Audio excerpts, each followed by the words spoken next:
каменная стела. Ой, блин, не Biraz төменде болу керек, несі. Чым қалай. Аталарымыз керемет. Мәмеден жақсы білген. Архитектор болған. Сондай қып, әрсізден қойып, соны кейін құрықсыз жүрер мұна жер. Енді мұнаны, осы анау жердегі елінмен бірдей Өткен заманның еншісінде қалып, жер қойнауына сіңіп кеткен ел тарихын, мәдениетін, тұрмыс салтының ерекшелігін көрсететін тарихи жәдігерлерді табу, ғасырлар жалғастығын жұрнақтап жинау, оларға тіл бітіру археологтарға тән жұмыс. Адамзаттың даму заңдылықтарын түрлі дәуірлерге бөліп зерттеу де тарих ғылымының осы археология саласына тиесілі. Топырақ тұмшалап, ғасырлар бойы үнсіз жатқан қазыналардың тылсым сырын ашып, оларға тарихи анықтама беру осы саланың қызықты қырының бірі дейді белгілі археолог-этнограф Әбдеш Тәшкенұлы Төлеубаев. Тарих ғылымдарының докторы, профессор Шоқан Уәлиханов атындағы бірінші мемлекеттік сыйлықтың лауреаты, Қазақстан Республикасы Көркемөнер академиясының академигі, Қазақстанның тұңғыш кәсіби археологы, шілікті алтын адам тапқан ғалым. Әлем жұртшылығы археологиялық мұраларға қашанда үлкен қызығушылықпен қарайды. Қазба жұмыстары нәтижесінде 1970 жылы Алатау баурайындағы Есік қорғанынан табылған ең алғашқы алтын адамның отандық қана емес, бүкіл әлемнің ғалымдарын елең еткізгені белгілі. Араға бірнеше жыл салып еліміз тәуелсіздік алғалы бері қазақ археологиясы ел жұртты елең еткізер талай-талай толайым олжаға кенелді. 1999 жылы Атырау аймағындағы Аралтөбе қорғанынан, 2003 жылы Шығыс Қазақстан облысы Зайсан өңіріндегі Шілікті обасынан, 2010 жылы Қарқаралыдағы Талды қорымынан еліміздің белді археологтары тағы да 3 алтын адам тапты. Қорымдардан табылған өзге де құнды жәдігерлер ұлтымыздың этногенезін, ежелгі тұрмыс салтын, мәдени даму ерекшеліктерін анықтауға негіз болды дейді белгілі ғалым. Шілікті обасынан алтын адам тапқан этнограф, археолог Әбдеш Тәшкенұлы Төлеубаев. Көрнекті ғалым Шілікті обаларымен қатар Тарбағатай төсінде қола мен темір дәуірінің көптеген ескерткіштерін зерттеген. Соңғы 7 жылда Шығыс Қазақстан облысы мен солтүстік шығыстағы Жетісу жерінде, Алакөл маңында да археологиялық зерттеу жұмыстарын жалғастыруда. Тәуелсіз Қазақстанның кәсіби археологы атағына ие болған ғалымды біз бұл жолы Алакөл маңында археологиялық қазба жұмыстарын жүргізіп жатқан жерінен жолықтырып, әңгімеге тарттық. Мынау біз Алакөл аумағындағы Асусай орта ғасырлық керуен сарайының аумағында тұрмыз. Керуен сарайдың сол 4 бұрышты, бұл керуен сарайды біздің таңдап алғанымыз мына Жоңғар қақпасына қарай кететін Жібек жолының бойындағы 9-шы, 12-шы, 13-шы ғасырлардың арасында өмір сүрген керуен сарай. Жан-жағы кәдімгі дуалмен қоршалған, бірақ ішінен, мынау қазір көріп отырсыздар, мынау арт жағымыздағы қазбаның ішінен көп құрылыстар шықпай жатыр. Мен ойлаймын, сол айналасы дуалмен қоршалған керуен сарайдың ішінде негізінен алғанда киіз үймен отырған. Алыстан келген керуендер сол күш көлігін демалтып, күш көлігін жөндіп, осы жерден ары қарай мына Жоңғар қақпасы мен Қытайға қарай өтетін болған. Әбдеш Тәшкенұлы бастап келген Әл-Фараби атындағы Қазақ ұлттық университетінің археологиялық экспедициясын Үшарал мен Көктұма елді мекендері аралығынан 3 жылдың ішінде 11 орта ғасырлық керуен сарайдың жұртын ашқан. Ұлы Жібек жолы үстінде орналасып, Асусай керуен сарайлары деп аталып кеткен 2 нысанда қазба жұмыстары жүргізілуде. Жер қойнауына сіңіп кеткен қалалардан күйдірілген кірпіштердің бөліктері, түрлі құрылыс заттары табылған. Бұл археологиялық жұрнақтар кезінде керуен сарайларда үлкен құрылыстар болғандығының дәлелі. Алайда керуен сарайлар әр жылдары жергілікті тұрғындар тарапынан тоналған болуы да мүмкін дейді Әбдеш Тәшкенұлы. Өйткені керуен сарайларды қоршаған қабырғасы қалың дуалдардың орындары айқын көрінгенімен, құрылыс заттарының тек бөлшектері ғана табылған. Бертін келе бұл құрылыс заттарын жергілікті тұрғындар өздерінің күнделікті тұрмыс тіршілігіне де пайдаланып кеткен деген болжамдар да бар. Құрылыс материалдарынан өзге керуен сарайдан ас дайындауға арналған бұйымдар да көптеп ұшырасқан. Былтырдан бері біз анықтадық, 4-5 қазандық шықты. Мынау тандыр, мынау жерлерінен шықты. Осы тандырмен нан дайындау дәстүрі бүгінгі дейін осы жерлерде бар. Ол кейін қармаға айналған. Ал енді Мынау тандыр осы керуен сарайдың, осы территория керуен сарайдың негізі кухнясы, тамақ дайындайтын орны болған болу керек. Енді біз мына тандырдың мына күйдірілген кірпішін Новосибирскіге арнайы анализге жібереміз. Сол мынау полинологиялық, сонан кейін радиокарбондық анализдер бойынша бұлардың қандай материалдардан қай заманда жасалғандығы анықталады. Әбдеш Тәшкенұлы басқарған көптеген археологиялық экспедицияға студенттермен қатар алыс жақын шетелден келген әртүрлі саланың мамандары, профессордың шәкірттері де белсене қатысуда. Бұл Әбдеш Тәшкенұлының ұстаздық ұстанымы. Ұлағатты ұстаз зерттеу жан-жақты болған сайын нәтиже де қомақтана түспектейді. Находки не всегда самолучшие. Иногда направление, как вы работаете, высокие. И здесь я чувствую это феномен. Примерно они не изучают один монумент, они изучают один комплекс. На 5 per 3 километра 100, которые есть. И обязательно они спросили нас искать гидравлические мощности, потому что здесь очень аридная зона. Торкул более-менее 1 гектар, это уже стоит, можно 200-300 человек, скотовод, но вода нет. И это рудники там не хватает. Поэтому я искал, наша команда искал, использование воды на все это склоны. И, например, более-менее после 3 дня работаем, чуть-чуть понимаем, как они строят каналы, ушли на ущелье.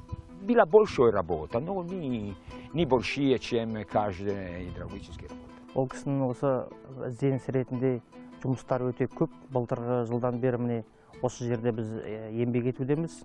Әрі маман ретінде, әрі педагог ретінде қанша жұмыстар жасалып жатыр. Бұл жаздаған археологиялық қазбалар жұмыс жасалып жататын болса, ол қыстың кезінде осының нәтижелерін қағаз беттеріне түсіріп, еңбектер, мақалалар шығарылып жатыр.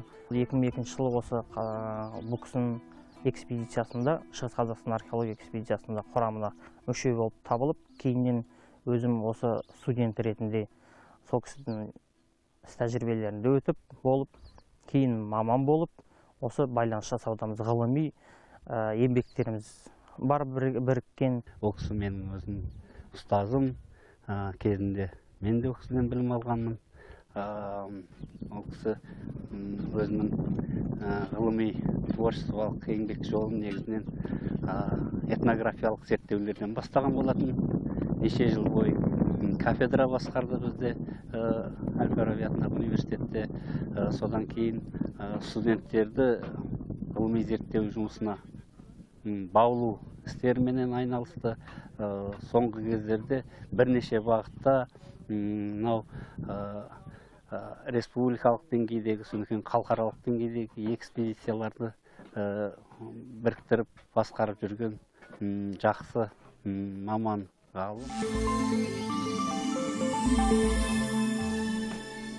Күн қақтаған құла дүзде қазба жұмыстарын жүргізіп жатқан профессордың қас қарайғанда өзінің өмір жолы туралы естеліктеріне ортақтасуымызға да мүмкіндік туды.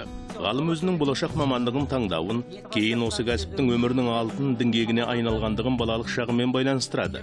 Ел аузында сақталып, көненің көзіндей болып жеткен батырлар жырын үйіп тыңдап өскен оның бар ынта ықыласы, тылсым сырын ішіне өккен ел тарихына ауа бергені әлі есінде. Мынау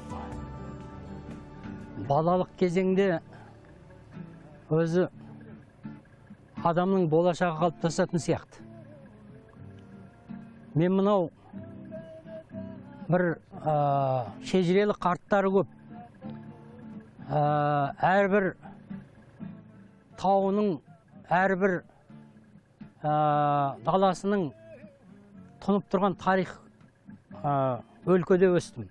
Тудым, оқу бітірдім. Ол кезде Семей облысы болатын. Семей облысының Ақсуат ауданы деген аудан.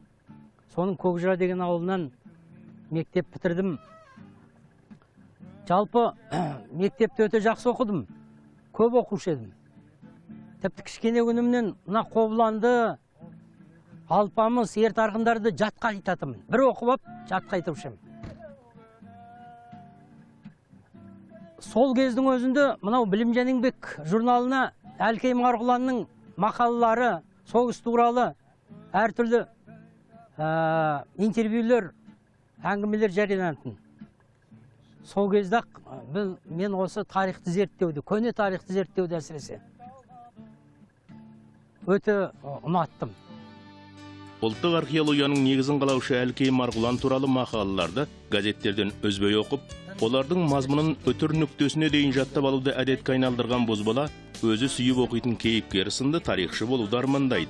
Осылайша бала арманы Әбдеш Төлеубаевты Алматы қаласына жетелейді. Ол 1971 жылы Алматы қаласына келіп, Әл-Фараби атындағы Қазақ ұлттық университетінің тарих факультетіне оқуға түседі.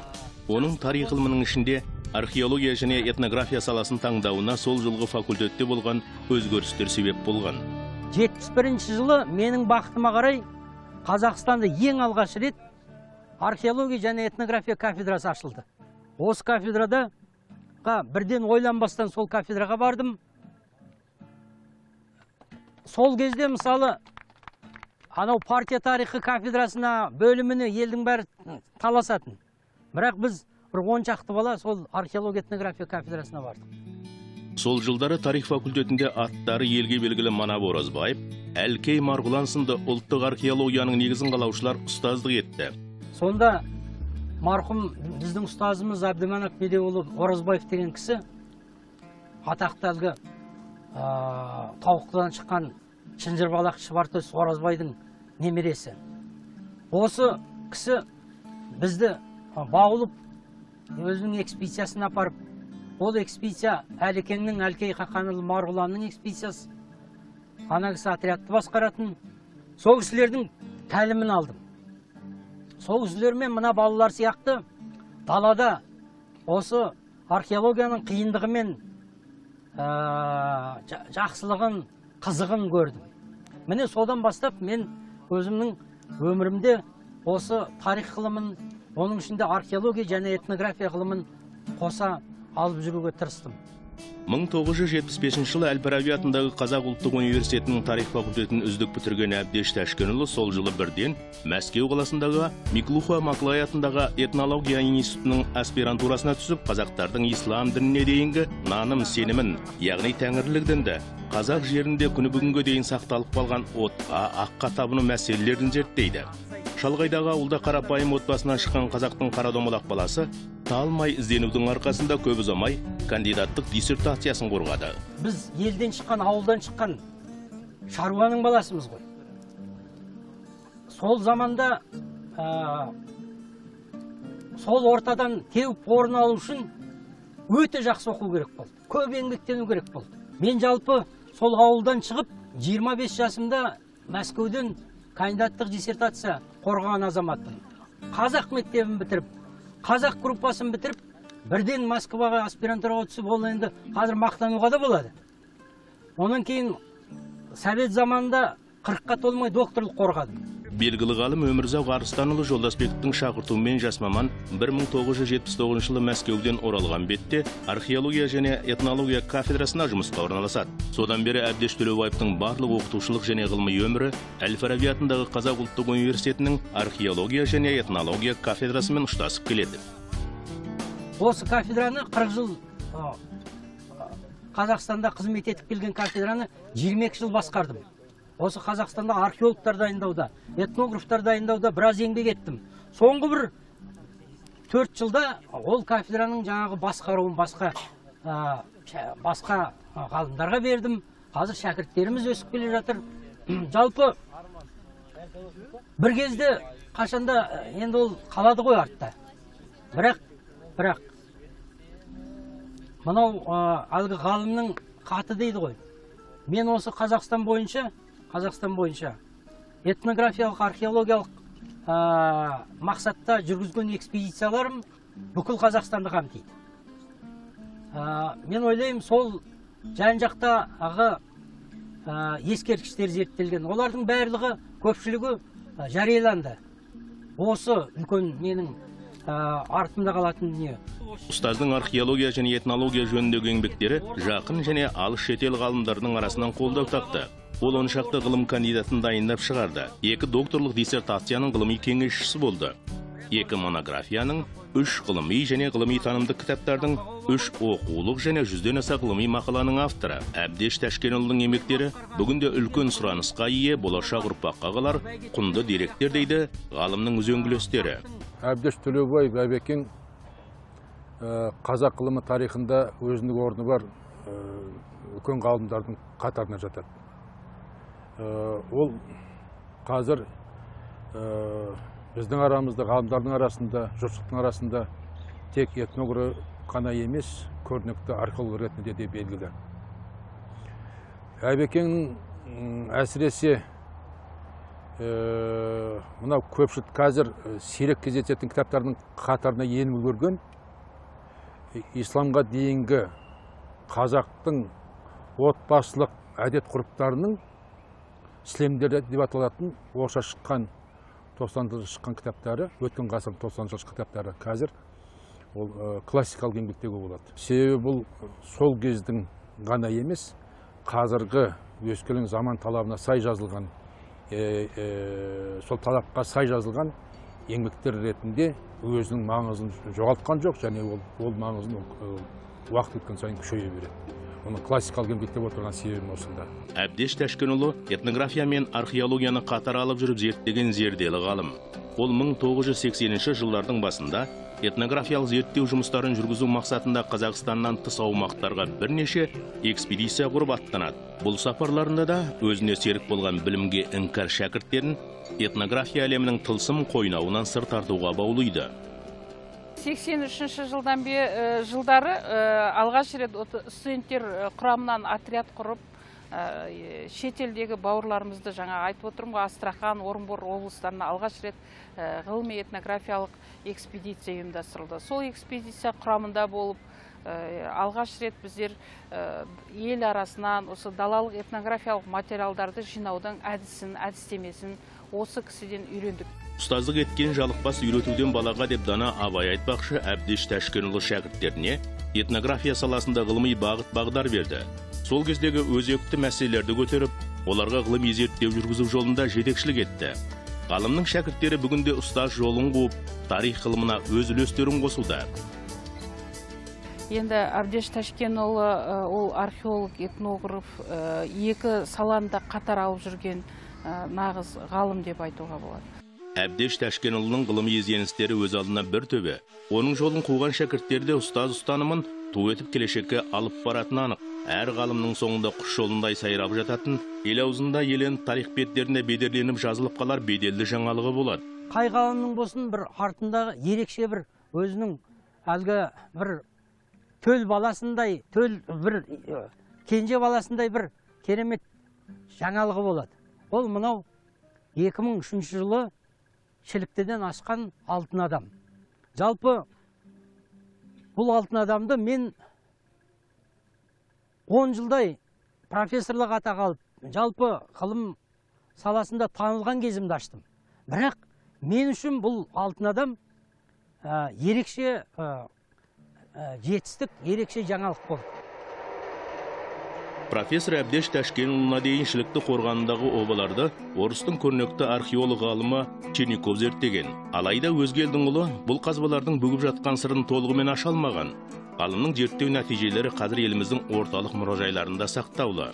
Шілікті қорған деп аталатын 1948 жылы осы қорғанды Черников сынды орыстың көрнекті ғалымы қазған еді, бірақ ештеңе таба алмай кетті. Тапқандары көп емес.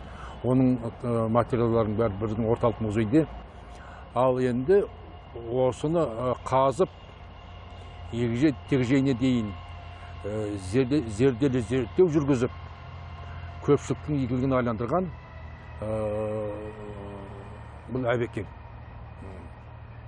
Әбекеңнің табысының сыры оның ең алдымен мықты, үлкен, терең методологиялық мәдениетінде. Әбдеш Тәшкенұлы Шілікті обаларын зерттеуге этнограф археолог ретінде әбден шыңдалып, профессор атағын алған шағында бет бұрған.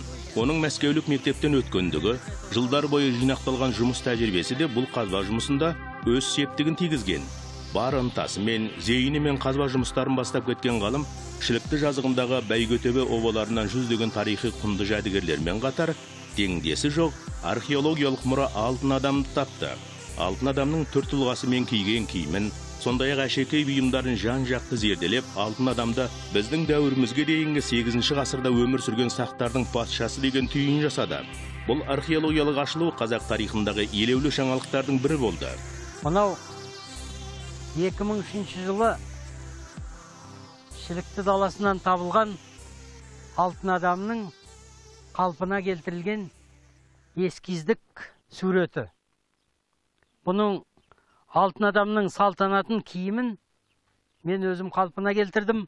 Әртүрлі мамандықтар иесі, художниктер, дизайнерлер, археологтармен сол ақылдасып отырып, бұл алтын адам мынау бір үлкен 8 метр биіктігі, диаметрі 100 метр обаның ішінен табылды. Осы обаның топырағын алғаннан кейін астынан мынандай тас оба шықты. Тас обаның биіктігі 5 метр 80 сантиметрде, айнала көлемі сол 70 метрден астам. Ал енді осы тас обаның астынан тасталғаннан кейін мынандай ағаш қабырхана шықты. Мынау осы қабырхананың шығыс жағын қарап отырсаңыздар, мынау жаңағы қиық пирамида сияқты жасаған. Қиық пирамида сияқты жасаған.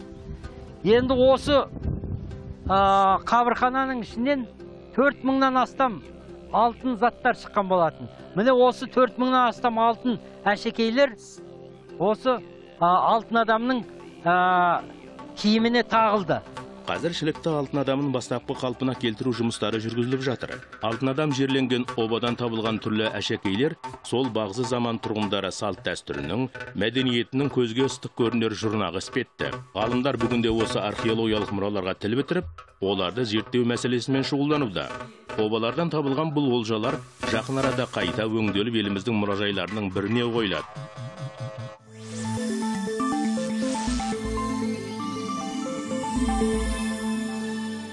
Тарих тұтастай бір ұлттың іргетасын қалаушы ғылым.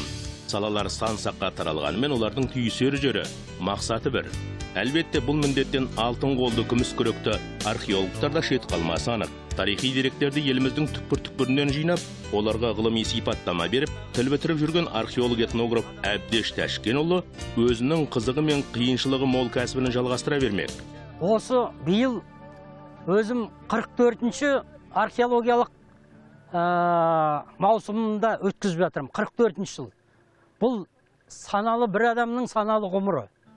Мен осы 44 жылдың ішінде кейбір кездерде бірнеше экспедицияға қатыстым. Соңғы кездерде өзім бірнеше экспедицияларды басқарып жүрмін. Енді талай қиындықтар болды. Жүректі де ауырттық, инфаркт алдық. Бірақ мен ойлаймын, осы Алланың берген қуатымен мынау дала жағдайында мен қаладан кейін бір жаңадан түлеп, жаңа бір энергия пайда болады. Қазір мысалы далада осы жастармен бірдей жүремін. Алдағы уақытта профессор өз ашқан жәдігерлерді түлетіп, түрлендіріп, олар табылған жерлерді аспан асты мұражайларына айналдыруды көздеп отыр. Жалындаған жастық қайратын қазақ археологиясына бағыштаған археолог-этнограф Әбдеш Тәшкенұлы бүгінде 60 жасқа аяқ басып отыр. Өмірдің алтын діңгегін еңбегінен тапқан, тарих ғылымында елеулі жаңалықтар ашқан ғалым бұдан әрі де археологияны өміріне арқау етуді мақсат тұтады. Егерде мен қайтадан өмір айналып келетін болса, осы мамандықты ойланбастан қайтадан таңдар едім.